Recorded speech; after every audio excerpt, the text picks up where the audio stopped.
अस्सलाम वालेकुम स्टूडेंट्स, मैं हूं अब्दुल कुद्दूस बेग, आपको फिज़िक्स टीचर। हमारा आज का टॉपिक ऑफ डिस्कशन है फिज़िकल क्वांटिटीज़। तो स्टूडेंट्स लेक्चर को स्टार्ट करते हैं।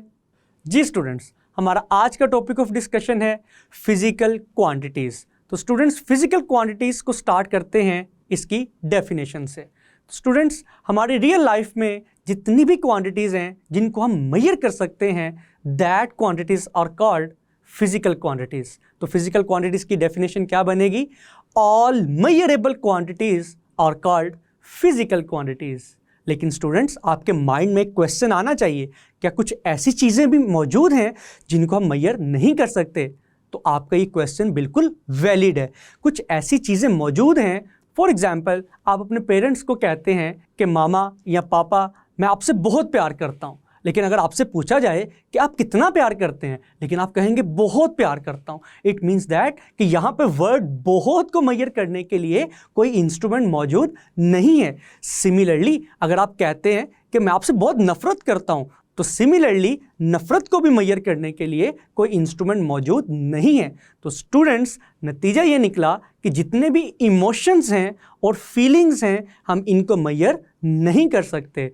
That's why these are not physical quantities, but physical quantities are those quantities which are measurable.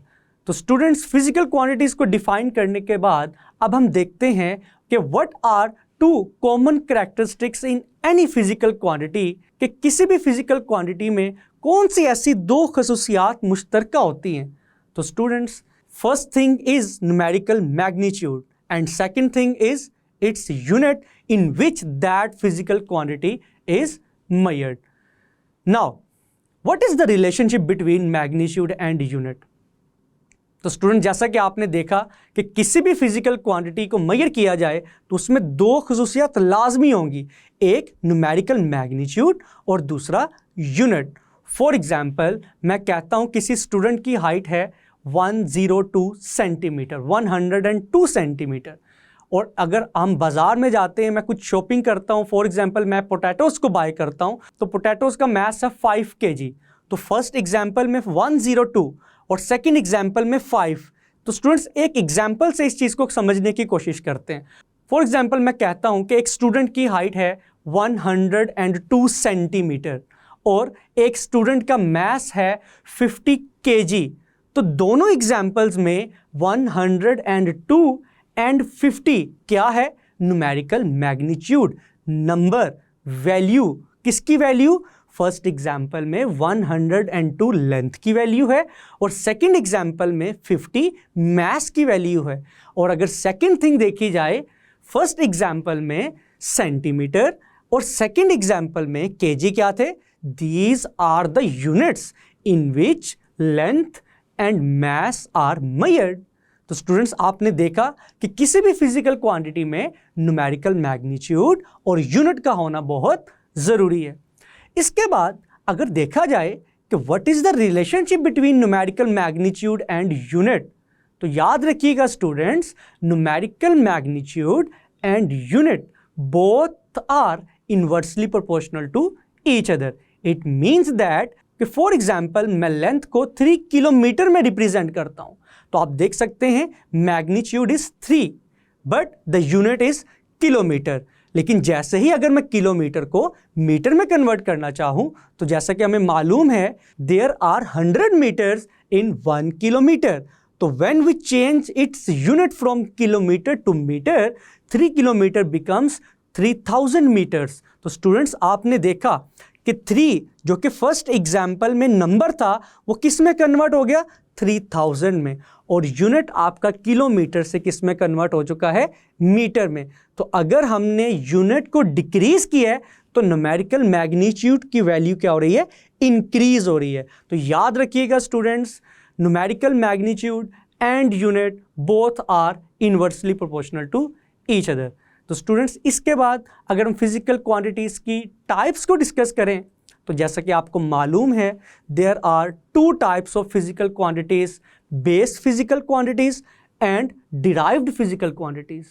तो अगर हम स्टूडेंट्स बेस क्वांटिटीज़ को डिफाइन करना चाहें, base quantities are those quantities which are not defined by other quantities, कि ऐसी मिकदारें जिनको हम किसी और मिकदारों के लिहाज से रिप्रेजेंट नहीं कर सकते। इसके अलावा बेस क्वांटिटीज की एक और डेफिनेशन भी है जो कि आपने ग्रेड 9 में स्टडी की थी। Base quantities are those physical quantities with the help of which other quantities are expressed. Base quantities वो मिकदारें हैं जिनकी मदद से हम बाकी तमाम मिकदारों को क्या करते हैं, डिराइव करते हैं। इसके बरक्स अगर हम डिराइव्ड क्वांटिटीज की डेफिनेशन को डिस्कस करें, derived quantities are those physical quantities which are expressed in terms of base quantities. तो डिराइव्ड क्वांटिटीज की डेफिनेशन क्या बनी students? Those quantities means that ऐसी मिकदारें जिनको हम बेस क्वांटिटीज की मदद से डिराइव करते हैं, ऐसी क्वांटिटीज को हम क्या कहते हैं, डिराइव्ड क्वांटिटीज। तो स्टूडेंट्स, बेस और डिराइव्ड क्वांटिटीज को डिस्कस करने के बाद अगर हम बेस क्वांटिटीज के एग्जांपल्स को देखें, there are only 7 base quantities on which the whole foundation of the physics lie. के 7 फिजिकल क्वांटिटीज ऐसी हैं जिनके ऊपर पूरी फिजिक्स की बुनियाद रखती गई है। वो कौन कौन सी हैं आप देख सकते हैं। आपको मालूम है, first one is length, second one is mass, then time, then amount of substance, then thermodynamic temperature, then intensity of light, and then lastly electric current। तो ये 7 मिकदारें फिजिक्स के अंदर बहुत अहमियत की हामिल है और इन 7 क्वांटिटीज को हम बेस फिजिकल क्वांटिटीज कहते हैं। स्टूडेंट्स, इन 7 में से जो मोर फंडामेंटल हैं वो 3 हैं, लेंथ, मैस, टाइम। सबसे पहले ये तस्वुर किया जाता था कि हमें सिर्फ 3 फिजिकल क्वांटिटीज की जरूरत महसूस होती है, जो कि कौन सी हैं, length, mass and time. But with the passage of time 4 मजीद मिकदारों का इजाफा किया गया और अब बेस क्वांटिटीज की टोटल अमाउंट कितनी है, 7। स्टूडेंट्स, इन 7 मिकदारों के अलावा जितनी भी क्वांटिटीज हैं, all those quantities are called derived quantities. वो सब की सब क्वांटिटीज किसी ना किसी तरह से इन्हीं 7 क्वांटिटीज से डिराइव्ड की गई हैं। For example, area, volume, speed, displacement, acceleration, force, pressure, density, कि जितनी भी क्वांटिटीज़ हैं ये इन्हीं 7 बेस क्वांटिटीज से डिराइव्ड की गई हैं। तो स्टूडेंट्स, अगर आपने ये जानना है कि कोई भी डिराइव्ड क्वांटिटी किन बेस क्वांटिटी से मिलकर बनी है, तो आपको उस क्वांटिटी का फॉर्मूला आना चाहिए। फॉर एग्जाम्पल, स्पीड का फॉर्मूला क्या होता है, डिस्टेंस डिवाइडेड बाय टाइम। तो students, what is distance? Distance is the length between 2 points. तो डिस्टेंस लेंथ है, length is a base quantity और डिनोमिनेटर में क्या आएगा, time. Time is also a base quantity. तो स्टूडेंट्स, नतीजा ये निकला, स्पीड जो कि एक डिराइव्ड क्वांटिटी है वो लेंथ और टाइम जैसी बेस क्वांटिटी से डिराइव्ड की गई है। इसी तरह स्टूडेंट्स, जितनी भी डिराइव्ड क्वांटिटीज हैं वो किसी ना किसी तरह बेस क्वांटिटी से डिराइव्ड की गई हैं। तो स्टूडेंट्स, बेस और डिराइव्ड क्वांटिटीज को डिस्कस करने के बाद हम देखते हैं कि किस तरह हम बेस क्वांटिटी को मेजर कर सकते हैं। It is very important short question and may be asked in exams there how we can measure a base quantity. To measure a base quantity, it involves 2 steps. First one is the choice of standard and second one is establishment of a procedure for comparing the quantity to be measured with the standard.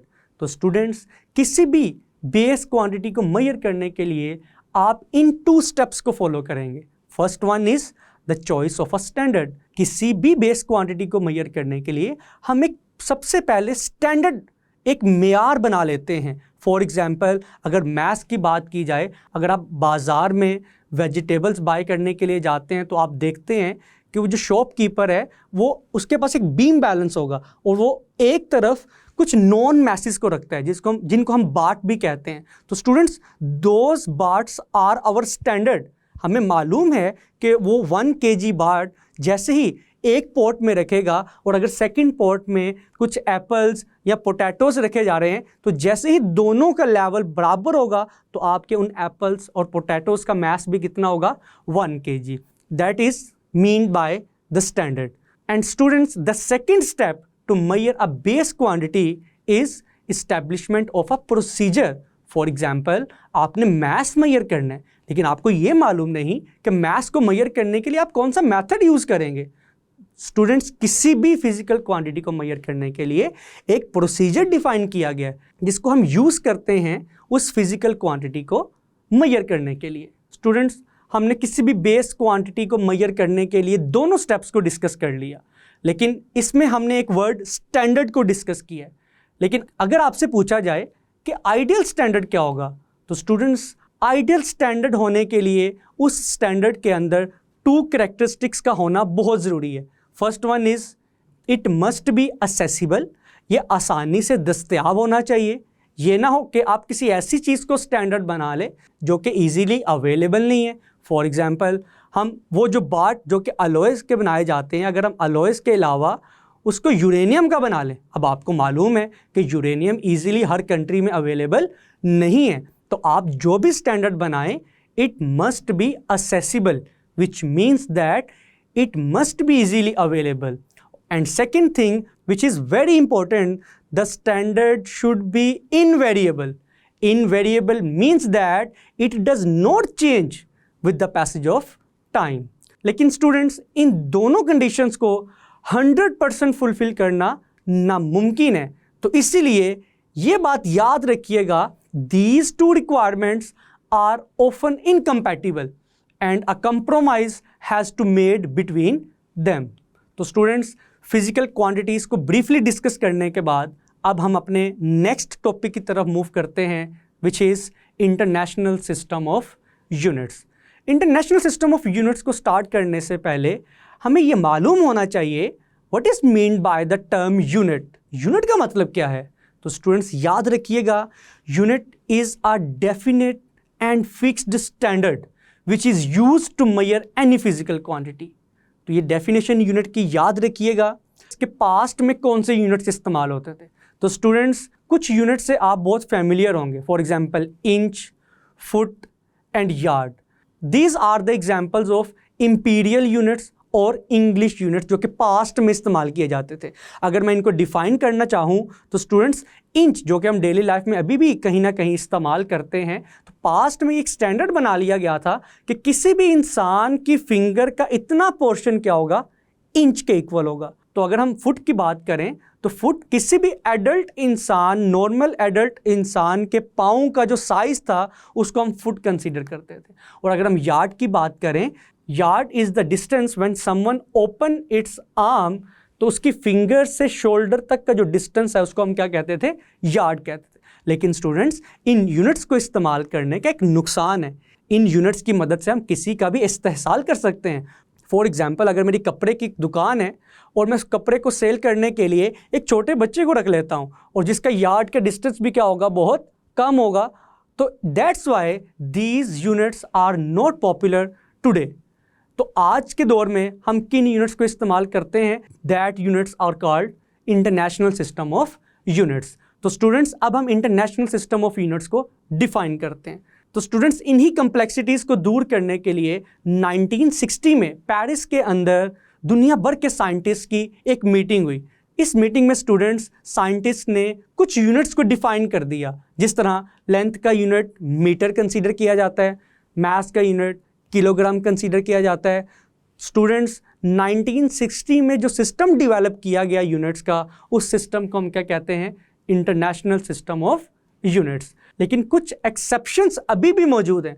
For example, अगर आपका इत्फाक हो US से visit करने का, तो आप देखेंगे कि वहाँ पर डिस्टेंस को शो करने के लिए अभी भी माइल्स का यूनिट इस्तेमाल किया जाता है. इसके अलावा म्यांमार और लाइबेरिया में भी अभी भी ऐसे यूनिट्स को प्रमोट या एक्सेप्ट नहीं किया गया. तो दीज आर द एक्सेप्शंस. लेकिन इनके अलावा पूरी दुनिया में यूनिट्स का जो सिस्टम फॉलो किया जाता है उसको हम कहते हैं international system of units. Students, इस सिस्टम के मुताबिक तमाम यूनिट्स को 3 कैटेगरीज में डिवाइड किया गया. लेकिन प्रीवियस ग्रेड में आपने ये सीखा है there are only 2 types of units, लेकिन ऐसा नहीं है। Units are divided into total 3 categories. First one is base units, second one is derived units and third one is supplementary units. तो आज हम students base units and derived units को discuss करेंगे, लेकिन सप्लीमेंट्री यूनिट्स को हम next lecture में briefly discuss करेंगे। तो स्टूडेंट्स, अगर बेस यूनिट्स की बात की जाए, base units are the units of base physical quantities and there is another definition of base units, those units which are not defined in terms of other units, that units are called base units. For example, जिस तरह students 7 base physical quantities हैं उन्हीं के corresponding 7 base units हैं। जिस तरह length का unit क्या है? मीटर। मास का यूनिट क्या है? Kilogram. Time is measured in seconds. Electric current is measured in ampere.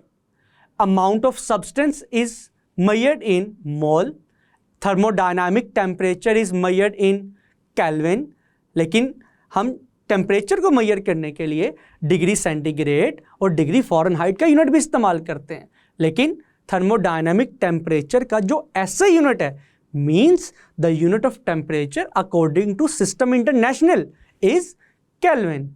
इसी तरह स्टूडेंट्स लेंथ को मेजर करने के लिए हम सेंटीमीटर, माइल्स, किलोमीटर का इस्तेमाल भी करते हैं, लेकिन सिस्टम इंटरनेशनल के मुताबिक लेंथ का यूनिट क्या है?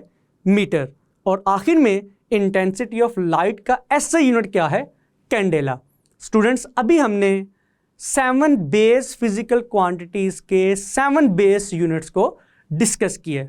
अब हम देखते हैं कि डिराइव्ड क्वांटिटीज के डिराइव्ड यूनिट्स कौन से हैं और डिराइव्ड यूनिट्स को हम किस तरह डिफाइन कर सकते हैं। डिराइव्ड यूनिट्स की अगर हम डेफिनेशन की बात करें, derived units are the units which are derived from the base units.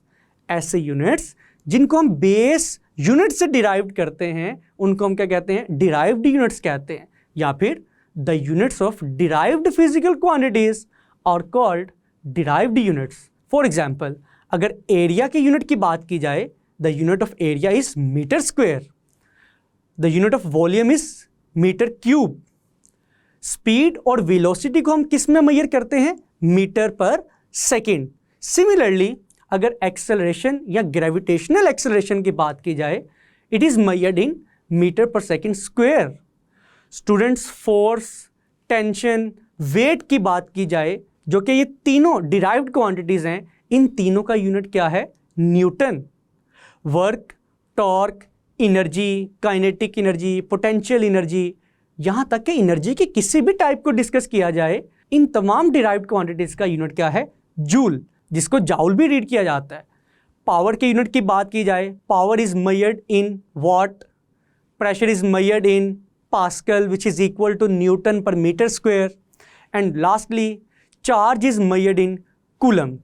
Students, यहाँ तक तो हमने देखा कि डिराइव्ड फिजिकल क्वांटिटीज़ के डिराइव्ड यूनिट्स कौन से हैं, लेकिन यहाँ पर ये बात बहुत काबिल गौर है कि ये डिराइव्ड यूनिट्स किन बेस यूनिट से मिलके बने हैं।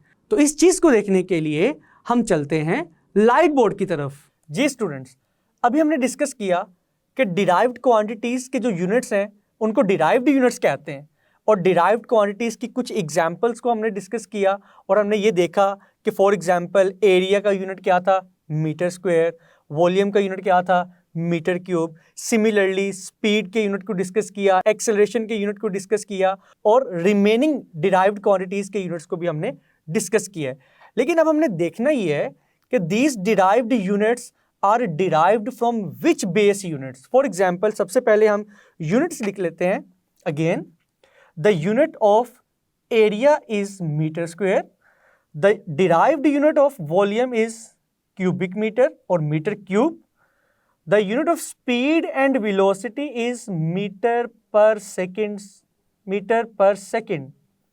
and the unit of acceleration is meter per second square. Unit of force, weight and tension is Newton. Unit of work is joule, which is represented by capital J, and unit of power is watt, which is represented by capital W. Unit of pressure is Pascal and unit of charge is Coulomb. लेकिन सबसे important चीज़ ये है students, हमने देखना है कि इन derived units को हमने किन बेस यूनिट से डिराइव किया है। तो स्टूडेंट्स, यूनिट्स को देखने के लिए कि कौन सा डिराइव्ड यूनिट किन बेस यूनिट से मिलकर बना हुआ है, तो सबसे पहले आपको उस फिजिकल क्वांटिटी का फॉर्मूला आना चाहिए। फॉर एग्जाम्पल, अगर मैं स्क्वायर या रेक्टेंगल के एरिया की बात करूं, it is equal to length multiply by width. अब हमें मालूम है the unit of length is metre and unit of width is also meter, then meter multiply by meter, you will get meter square.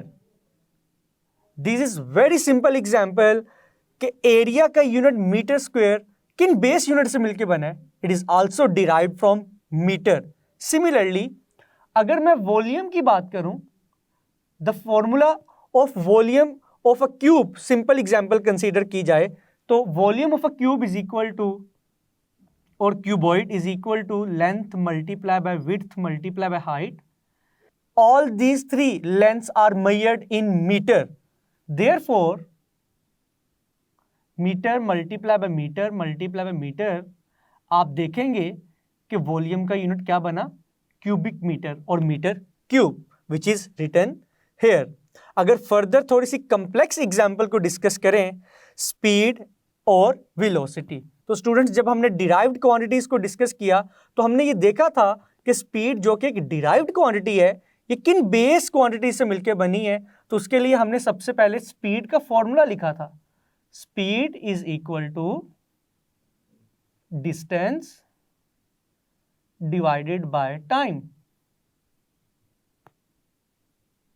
अब हम देखते हैं कि इनके यूनिट्स क्या हैं। तो स्टूडेंट्स, डिस्टेंस का यूनिट होता है मीटर जो कि लेंथ है, और टाइम का यूनिट क्या है, second. When the second which is present in the denominator, जब मैं इसको न्यूमरेटर में शिफ्ट करूंगा, और हमें मालूम है कि जब भी कोई वैल्यू डिनोमिनेटर से न्यूमरेटर में शिफ्ट होगी तो उसकी जो पावर होगी एक्सपोनेंट, उसका साइन चेंज कर देंगे, it becomes metre per second, जो कि आप यहां पर देख सकते हैं। स्टूडेंट्स, अगर एक्सेलरेशन की बात की जाए जिसका unit metre per second square है, इसको हमने किस तरह डिराइव किया है, तो स्टूडेंट्स उसके लिए आपको एक्सेलरेशन का फॉर्मूला पता होना चाहिए, which is equal to speed divided by time. Speed का यूनिट जो भी हमने डिराइव किया है, it is equal to metre per second. Time का अगर हम यूनिट पुट करें तो अगेन जब हम डिनोमिनेटर से एस को न्यूमरेटर में कन्वर्ट करेंगे, we will get metre per second और मीटर पर सेकेंड स्क्वायर, जो कि आप यहां पर देख सकते हैं। नाउ स्टूडेंट्स, मेन कंसेप्ट यहां से ऑनवर्ड चलेगा। Newton, joule, watt, pascal, coulomb, these are the derived units. लेकिन अगर आपसे पूछा जाए what is the unit of force, तो आप कहेंगे newton is the unit of force. लेकिन अगर नेक्स्ट क्वेश्चन आपसे ये किया जाए, न्यूटन फोर्स का यूनिट तो है लेकिन जो कि डिराइव्ड यूनिट है, लेकिन आप बताएं कि न्यूटन किन बेस यूनिट से मिलके बना है, तो उसके लिए हम सबसे पहले फॉर्मूला लिखेंगे। तो स्टूडेंट्स, फोर्स का फॉर्मूला है according to Newton's second law of motion, F is equal to ma। m is the mass and a is the acceleration. तो स्टूडेंट्स, मास का ऐसा यूनिट क्या है, kg, किलोग्राम, और एक्सेलरेशन का यूनिट अभी हम डिराइव कर चुके हैं, metre per second square, from the formula of acceleration. तो एक्सेलरेशन का यूनिट है मीटर पर सेकेंड स्क्वायर। तो स्टूडेंट्स, फोर्स का यूनिट क्या बना, kilogram metre per second square. It is known as newton. और अगर हम इसको सिंबॉलिकली रिप्रेजेंट करेंगे, we will use capital N। इसकी रीजन क्या है, आप यहां पर एक बात नोट कर सकते हैं कि अगर मैं कंप्लीट फॉर्म लिखूंगा, कंप्लीट नेम लिख रहा हूं यूनिट का, तो मैं ऑल लेटर्स स्मॉल यूज कर रहा हूं। लेकिन जैसे ही अगर मैं इसको सिंबॉलिकली रिप्रेजेंट कर रहा हूं तो मैं कैपिटल लेटर यूज कर रहा हूं। तो यूनिट्स को रिप्रेजेंट करने के लिए कुछ रूल्स हैं जो कि हम नेक्स्ट लेक्चर में डिस्कस करेंगे। तो स्टूडेंट्स जैसा कि आपने देखा the unit of force is kilogram metre per second square, लेकिन जिसको हम क्या कहते हैं, न्यूटन। तो students the unit of force is newton, लेकिन अगर आपसे पूछा जाए न्यूटन किन बेस यूनिट से मिलकर बना है, तो आप कहेंगे Newton consist kilogram metre per second square, these are the base units which formed Newton, which is derived unit. तो स्टूडेंट्स अगर नेक्स्ट यूनिट की बात की जाए which is joule, which is the unit of work, torque और energy. तो students इस unit को डिराइव करने के लिए सबसे पहले हम वर्क का फॉर्मूला लिखते हैं। Work is the product of force and displacement और डिस्टेंस। स्टूडेंट्स अगर फोर्स के यूनिट की वैल्यू पुट की जाए विच इज न्यूटन और डिस्टेंस के यूनिट की वैल्यू पुट की जाए which is metre, it becomes newton metre, जिसको हम टॉर्क के यूनिट के तौर पर इस्तेमाल करते हैं। लेकिन newton metre is also equal to joule which is represented by capital J, और अगर फुल फॉर्म लिखेंगे तो जूल। लेकिन स्टूडेंट्स अगेन वही क्वेश्चन कि जूल किन बेस यूनिट से मिलके बने, तो उसके लिए हमें यहां पर न्यूटन की वैल्यू पुट करना होगी। न्यूटन की वैल्यू स्टूडेंट्स आप याद रख लें, only memorise this value. Newton किसके इक्वल होता है, तो स्टूडेंट्स 1 न्यूटन इक्वल होता है kilogram metre per second square. After putting the value of newton kilogram metre per second square, और आप देख सकते हैं कि next metre, 1 metre already present है, तो metre multiply by metre, you will get kilogram metre square per second square. तो students joule जो कि एक डिराइव्ड यूनिट है, किन बेस यूनिट से मिलकर बना है, kilogram metre square per second square. तो स्टूडेंट्स अगर नेक्स्ट यूनिट की बात की जाए which is the unit of power, which is known as watt. Watt is the unit of power, लेकिन नेक्स्ट चीज सबसे पहले हम पावर के यूनिट को डिराइव करते हैं फ्रॉम इट्स फॉर्मूला। स्टूडेंट जैसा कि आपको मालूम है power is the rate of doing work, work divided by time. अगर वर्क के यूनिट की बात की जाए इट इज जाउल, और जूल इट इज जूल, और टाइम की यूनिट की बात की जाए इट इज सेकेंड। लेकिन जूल को भी हमने डिराइव किया है कि जूल किन बेस यूनिट से मिलके बने, तो स्टूडेंट्स यहां पर आप देख सकते हैं joule is equal to kilogram metre square per second square. तो वैल्यू पुट करने के बाद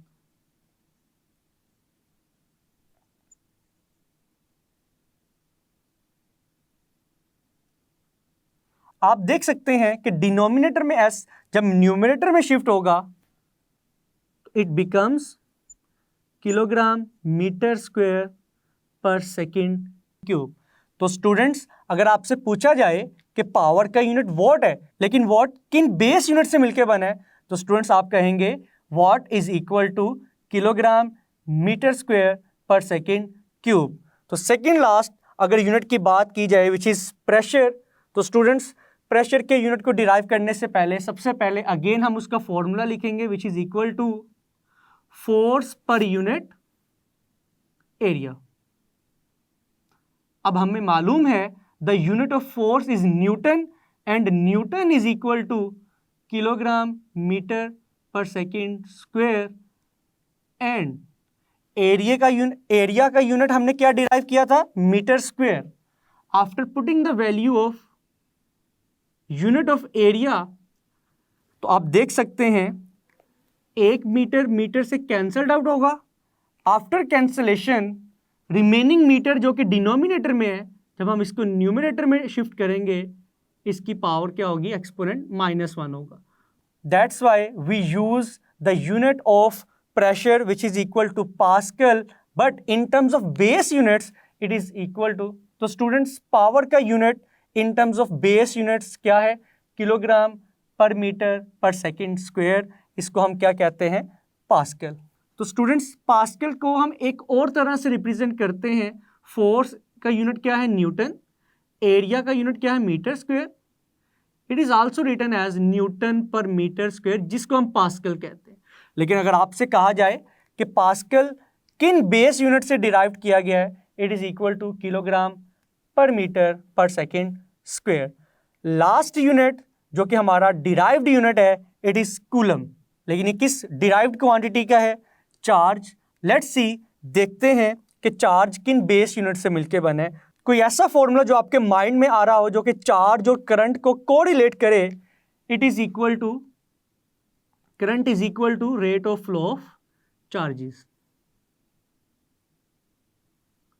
तो यहां से अगर हम Q को सेपरेट आउट करें तो Q becomes I multiply by T। तो स्टूडेंट्स, करंट जो कि एक बेस क्वांटिटी है तो उसका यूनिट क्या है? Ampere. Time is also a base quantity, तो टाइम का यूनिट क्या है? Second. Ampere second is equal to coulomb, which is symbolically can be written as C, capital C। तो स्टूडेंट्स, चार्ज का जो डिराइव्ड यूनिट है वो कूलम है, लेकिन कूलम किन बेस यूनिट से मिलकर बना है? वो है एम्पेयर सेकेंड। तो स्टूडेंट्स, यहां तक हमने बहुत ही ब्रीफली ये देखा कि डिराइव्ड यूनिट्स को बेस यूनिट से किस तरह डिराइव किया जा सकता है, और इसके अलावा हमने ये भी देखा कि कौन सा डिराइव्ड यूनिट किन बेस यूनिट से मिलकर बना हुआ है।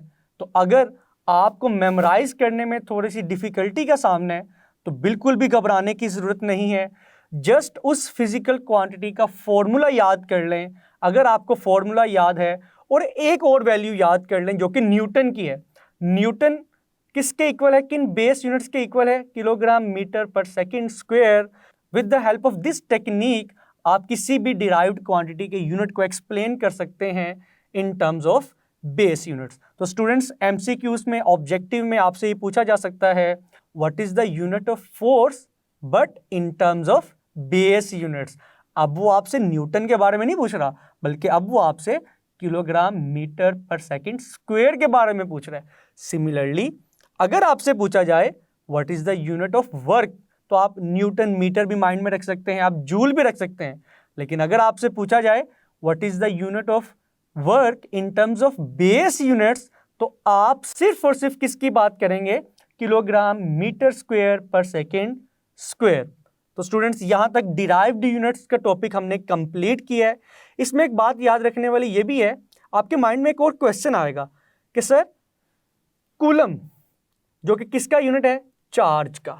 तो चार्ज भी एक फिजिकल क्वांटिटी है और करंट भी एक फिजिकल क्वांटिटी है, लेकिन इलेक्ट्रिक करंट को हम बेस फिजिकल क्वांटिटी कंसीडर करते हैं और चार्ज को हम डिराइव्ड फिजिकल क्वांटिटी कंसीडर करते हैं। तो आपके माइंड में तो ये बात आनी चाहिए कि sir, charge is more simple quantity as compare to current, because current is formed by two quantities. लेकिन चार्ज क्या है? Charge is the property of matter. Positive charge भी हो सकता है, नेगेटिव चार्ज भी हो सकता है। तो स्टूडेंट्स, यहां पर आप अपना डाउट क्लियर कर सकते हैं कि वैल्यू का सिंपल होना काफी नहीं है। देखा यह जाता है कि हम उस फिजिकल क्वांटिटी को कितना इजीली मेजर कर सकते हैं। तो अगर मेजरमेंट की बात की जाए तो करंट इजीली मेजर किया जा सकता है एज कंपेयर टू चार्ज, क्योंकि करंट मेजर करने के लिए हम सिंपल एमीटर यूज करते हैं। तो करंट के इजीली मेजर किए जाने की वजह से करंट को हम बेस फिजिकल क्वांटिटी कंसीडर करते हैं।